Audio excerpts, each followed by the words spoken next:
Sundan ta daw ini si Apay kung sa paduman ay nagsanggot pa lang si Kuya Bong Tilombod. Siguro panghanda ini sa New Year. Then anggad kita nasala kagayon kang lumbod. Maboko salad si Apay kaya nagsanggot ki lumbod. Tapos pigkaros na ni Apay Apay. Ito ba man ang nagbuhang. Apay tagaro bagatig kakarigos mo naman ang sabaw kang lumbod. Hindi na sa mga binuhang na lumbod. Nakakarusog niyo. Hindi na sa mga binuhang ni Tito ba nagigibuhon na salad. Karuson ta. Ngayon mo? Ngayon dyan sa karos?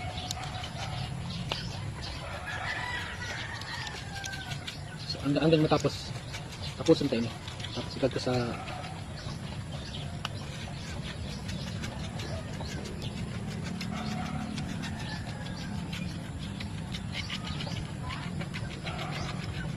Tama 10 minutes.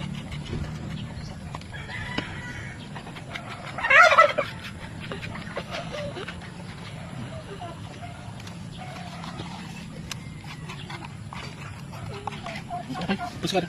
Yun na ini so lumbod na kinaros mi nagigibo na buko salad.